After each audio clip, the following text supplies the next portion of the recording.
Greetings to the staff. This is obviously Troy Ancona, and I'm kind of using you guys to test out some training videos. You're going to be the first recipients. This may be something we're going to be talking about. Ignitia Helps. Very quickly, kind of review a couple things. You might be familiar with this already, and if you are, just stick with me because I'm going to point out a couple things that you may not be aware of. So if you log into Ignitia and you scroll down to the bottom of the page, you will see help. If you click that help link, it brings you here. And then you want to click help browse training support site and you click that tab. That will bring you to here, which didn't load. Hang on.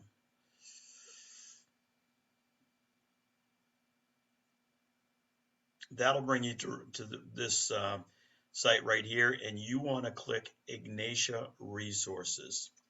So if you click that, it'll bring you to Ignitia Resources, and we're going to talk about three things real quickly. Quick guides,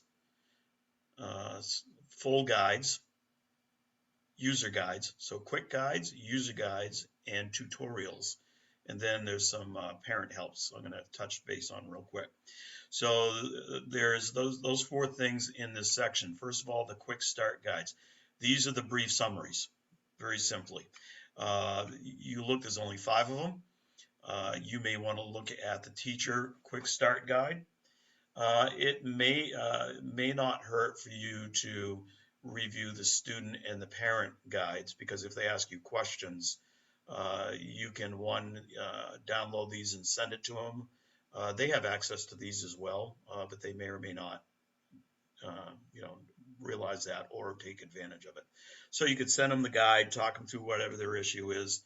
Obviously, communicate with me if it's a real issue. You can download these, have them on your computer. I don't know anything about Macs, so speaking to Mary and Katie, I know I've got that question from each of you. I'm assuming they're PDF, they're Adobe documents, so I'm assuming they work on a Mac as well. I'm not sure how that works though. All right, so then you got the user guides. Now the user guides are more detail. For instance, there is a student quick start guide and a teacher quick start guide, but if you go down here, you'll see a student reference guide, a teacher reference guide. These are going to have much more information than the quick guides. So just as an example. So you may want to download this, and you may want to download this. You may even want paper copies. And do not hesitate if you don't want to use your own printer ink. Just send me a message and say, hey, can you print this guide up for me? I'll pick it up, or I can drop it in the mail. And then you can just have it, right at home or wherever you want it. Maybe there's 2 copies. Somebody like Mary and Katie, you'll be here and at home, so maybe you want a couple copies. But whatever the case is, just let me know. I'll be happy to do that. There are a couple things. So I would definitely review the student and the teacher guides. There's others here that you may want to get into. There's Ignitia course summary and course lists and course overview. One of these is the full scope and sequence, which may be beneficial if you want to see what a student will be studying in 5th grade history or etc. It breaks it down by the pace. Ignitia calls them units. So you can drill right down into 3rd grade science or 5th grade history and see, they're going to be studying the Civil War in this pace, and they're going to be, here's what they're going to be studying. And that may be beneficial for things we'll be talking about a little later. All right, so if you scroll down through, there's a couple others I want to point out.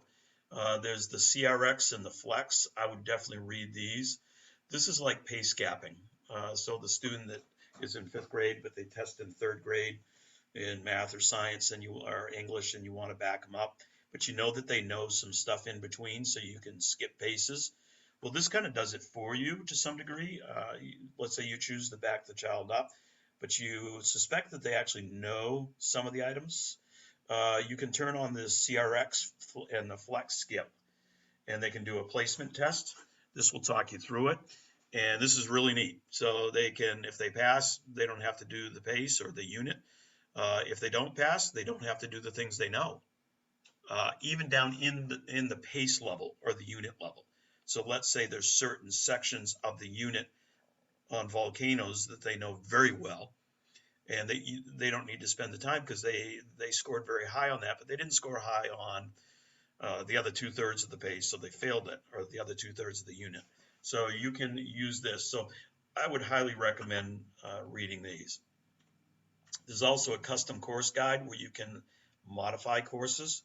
I'm going to be using this for Maine State History. I've already started Old Testament Survey, and there's another course I did with high school boys. Teachers can do this, so you might have a need for this. Just communicate with me so I'm aware of what's going on. And I always say that because I'm not overly concerned, but I'm going to be interested to learn about how you're modifying things and for what reason. You may have a particular student that has a use for this. All right, so there's a bunch more. Placement test guide, I would read this. We're going to be doing placement tests pretty soon. And you can see there's others. So scan through here. There's a lot of them. There are video tutorials. I have found sometimes that these are more beneficial than the guides are, especially if you're a visual type person, because this is actually going to show you like I am on a screen. The ones I've watched have been under 10 minutes, 7 to 10 minutes. So maybe you watch this first and then read the guide. But if you can see, if you scroll down through this, again, there's quite a few of these. I do have a link for the full training. I think it was like 2 or 3 hours, whatever it was. I will send you that link so you can keep that as well and use that to review. But there's a lot of good things in here. Talk about creating student groups and other things that might be neat. Here's videos on the Flex and the CRX. So maybe you want to watch these videos and then go read the guides or have the guides on hand. All right, so there's a lot of good stuff here. I won't spend any more time on that. If you go down further, you will see a supply list. If you got a student that's doing 5th grade science, maybe as a courtesy, you can just send the parent a message and send them an email and say, hey, here's a 5th grade science supply list. This is what you're going to need for science this year. So that's kind of a neat feature. Parents are supposed to have access to all this stuff as well that relates to them, but they may not take advantage of it. So maybe you have to. You can see they've got biology, chemistry. So, we've got a high school student, but he's already done his science, so he won't need that. But you can see there's some great stuff in here. All right, so that's it. That's all I wanted to do is highlight. You got the supply lists. You've got the tutorials. Video tutorials.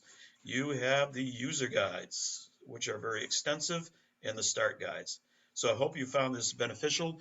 I will be communicating with you. I'm working at the museum tomorrow. I'll be working on school stuff Wednesday.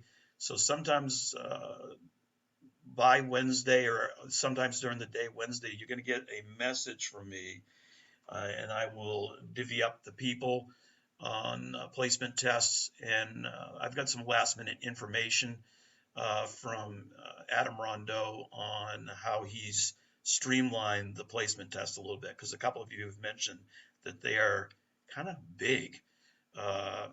Some of you mentioned there's like 90 tests, and I can't remember if that was Mary or if that was Mrs. Poisson, Mrs. DeGroff and Mrs. Poisson.